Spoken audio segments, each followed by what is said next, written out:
This is definitely the weirdest back-to-school season I've ever seen, but whether you're going back to class with a mask or a Zoom call, you're likely going to be relying on a computer for pretty much everything.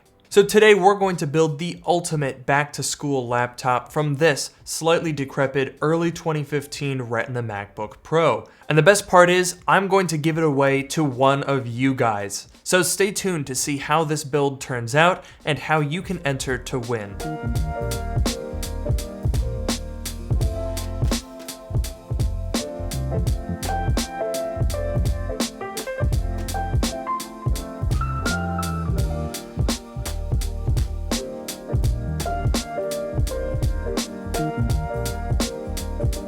Today's video is sponsored by my friends at Ifixit. I've been using Ifixit for years. They're my go-to source for detailed repair guides, teardowns, and tools. Every single repair video that I've made on this channel was conducted with this, my trusty Ifixit toolkit that I've had for 4 years now. Ifixit is also a great place to shop for replacement parts. You know that you can trust them and all of their parts are going to be working and high quality. Check out Ifixit with the link below. So here's the patient for today's operation. eBay is littered with computers like these. Retina MacBook Pros with cracked displays are the bane of repairers because the displays are very hard to come by and very expensive. As such, many of these MacBooks can end up in landfills. Fortunately today, with Ifixit's help, we are going to restore this MacBook to its former glory. Apart from the display, this MacBook is actually pretty solid. It's definitely going to need a good cleaning, but there aren't major cosmetic dents, warped ports, or even a bad battery. The display, though, is beyond salvation. You can see that whatever impact this MacBook has sustained caused the panel itself to crack right down the middle, leaving a lot of dead pixels along the way. You can tell it's a deep crack. When you press on the affected area, the pixels warp and yeah, there's no salvaging this. Unfortunately, Apple's Retina displays are fully laminated and they're basically fused together with glue, so if the display itself cracks, you can't just replace it. You have to do the entire display assembly. The high cost of this operation rules it out for a lot of people and makes it somewhat unfeasible. It can cost more just to buy the display than to buy an entire fully working MacBook Pro. Fortunately today, our savior, Ifixit, has swooped in with a replacement display assembly, which means that we can cost-effectively repair this MacBook to perfect working order. But I'm not just satisfied with making this thing work, we want to make it better. So we're going to upgrade the storage, thanks to Ifixit's help, from a 128GB SSD to 256, and we're also going to replace the thermal paste so that we can improve the cooling performance. And then finally, we'll give this thing a good deep clean to make it nice and pretty. So without any further ado, let's hop into it. We'll start the repair process by shutting down the Mac and removing the 10 bottom case screws. Once inside, we can see that this guy has not been opened in quite a while. It's very dusty. We'll start by removing the display. The first step is taking off the rubber feet that cover up the hinge screws and derouting the antenna connectors and camera cable, which is glued to the fan housing. Next, we'll unplug the display data cable and remove the right hinge cover. Then we can unscrew 2 of the 3 screws on each side, leaving one in place. We'll also need to remove these tiny brackets that close the gap in the hinge, one on each side. Now we'll stand the laptop up on its side and open the display 90 degrees. We'll remove the remaining 2 screws and lift the display from the top case. This can take some wiggling, so be patient and don't pry too hard.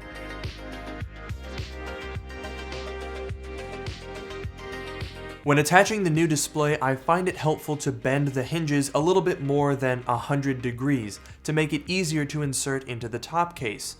Then we'll install the new display and check that the alignment is good before we proceed.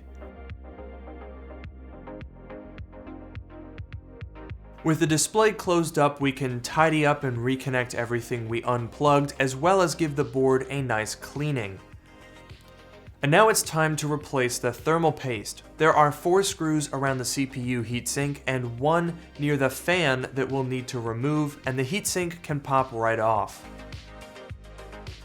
Once we clean the old thermal paste off, we can reapply some fresh compound and reattach the heatsink. I recommend screwing in the screws in an X pattern so you don't squish all of the thermal paste out one side. Next is the easiest part of the upgrade. The SSD is held in with a single screw and it takes about 10 seconds to upgrade it. Finally, we'll reconnect anything that's left, plug the battery back in and reattach the bottom case, and now it's time to give the device a nice cleaning. If you're looking to do a repair like this on your own, check out the link in the description below to Ifixit's repair guide for Retina MacBook Pros. And with that, we are all set.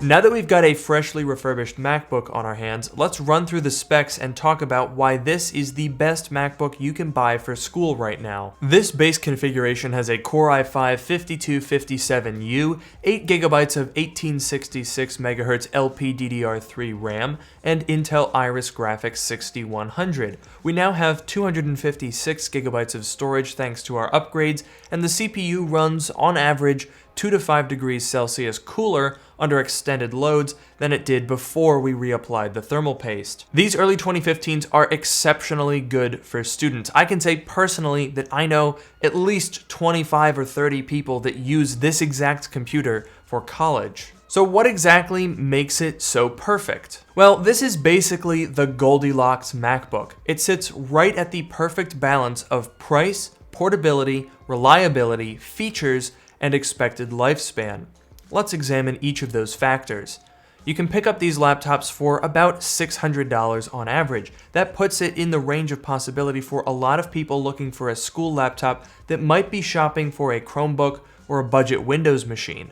This could arguably offer more quality and a nicer display even though it's a used laptop. This generation of 13-inch MacBook Pro is also great for portability. They're a lot thinner and lighter than unibody MacBooks, and they don't have as big a footprint as the larger 15-inch cousin from 2015. Obviously, you're not going to get as much performance, but that's not necessarily the primary concern with a school laptop. As far as reliability is concerned, there's really nothing to worry about. They don't have the graphics failure issues that some older 15-inch MacBooks have. They don't have the butterfly keyboard issues or the backlight problem that the 2016 and 17 13-inch MacBooks have. The only issue that you would really encounter with these is the display delamination. Now, this is something that happens pretty often, but I've never had a MacBook delaminate under my ownership. The only time I've experienced it is if I bought one that already had the issue. I've never owned a MacBook that delaminated while I owned it. So if you take care of it, it shouldn't be that much of an issue. The early 2015 MacBook Pro also offers a great balance of features. We have plenty of ports for one, USB 3, Thunderbolt 2, HDMI, SD card reader, and the glorious MagSafe charger. We also have the benefit of the scissor switch keyboard that's great to type on while also being reliable. No replacement program needed. We also have a Force Touch trackpad, and this MacBook is unique in that you can actually set whether the trackpad click makes a noise or not.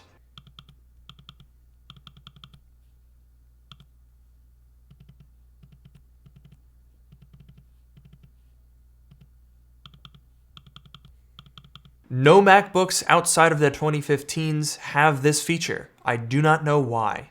Most importantly though, this MacBook has a Retina display. At $600, there aren't a ton of new or used laptops that can match this 2560 by 1600 IPS display. It's a must for typing documents, watching videos, creating presentations, or doing color-accurate Photoshop work. Now, if you're buying a laptop for school, chances are you want it to last 3 or 4 years before needing to be replaced, and this MacBook should be able to do that comfortably. Granted, it's already 5 years old, so if you're just going into high school or college, it'll be about 9 years old when you graduate, but MacBooks are perfectly capable of lasting that long or even longer. So the early 2015 13-inch MacBook Pro. It's not just a great laptop for students, it's one of the best MacBooks you can buy. Their ubiquity speaks volumes to their excellence, and you really can't go wrong with a well-sorted machine like this one. Speaking of this one, I bet you want to know more about that giveaway. Well, say no more. To enter for a chance to win, you just have to do a few things. First, you need to leave a comment on this video explaining briefly why you need this MacBook for school. Then head over to the link in the description below to sign up for Ifixit's free newsletter with a valid .edu email address. When we pick a winner, we'll match your comment to your sign-up info so we can contact you, so it's helpful if you leave a name in the comment or match your username to what you use to sign up. You'll also need to be subscribed to the channel and be sure to follow me on Twitter @LukeMiani. Unfortunately for this giveaway, I'm not going to be able to offer international shipping.